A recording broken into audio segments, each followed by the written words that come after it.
আমরা যারা ইয়ং আর কি, এদের সবচেয়ে কষ্টসাধ্য বিষয় হচ্ছে তার গার্লফ্রেন্ডের রাগ ভাঙানো।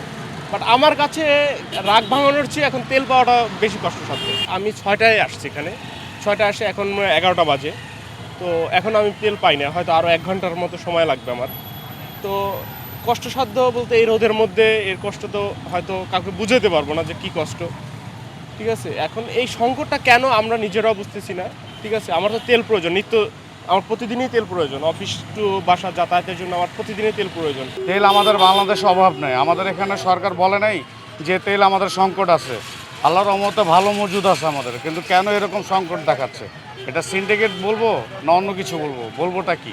এখন পিরিয়ড হোক রেগুলার বা হেভি, প্রয়োজন মতো কনফিডেন্স আছে রেডি। Play with confidence. তেলের ক্রাইসিস বলতে আমার মনে হয় তেল আছে, তবে পাম্পলারে কিছু ক্রাইসিস করতেছে। তবে শুনছি আগাম 1 তারিখে তেলের দাম বাড়ার সম্ভাবনা।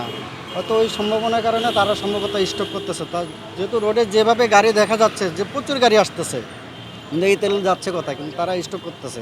বিড়ম্বনাভাবে আমাদের সবচেয়ে বেশি বাইকারদের হচ্ছে, যারা তেল মজুত করতেছে এদেরকে সরকার ধরে যদি সঠিক বিচার করে, তাইলে পরে আমরা বিশেষ করে পামওয়ালাগুলো বেশি মজুত করতেছে। এটা আমরা প্রায় জায়গায় দেখছি।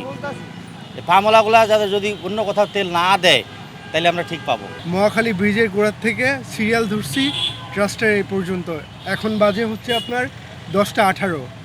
আমার মনে হয় আমি আমার ফুল ট্যাঙ্কি তেল পাবো কি না এইটা আমি নিশ্চিত না। আবার ওখানে যে ট্রাস্টের ওখানে যে যদি বলে যে আপনার হচ্ছে 2000 টাকা দেওয়া হবে, কিন্তু আমার লাগবে হচ্ছে 7000 টাকার। আমার ট্যাঙ্কি না হলে ফুল হবে না। আর আমি মনে হয় 200 বারের উপরে গাড়ি স্টার্ট দিছি আর স্টার্ট বন্ধ করছি।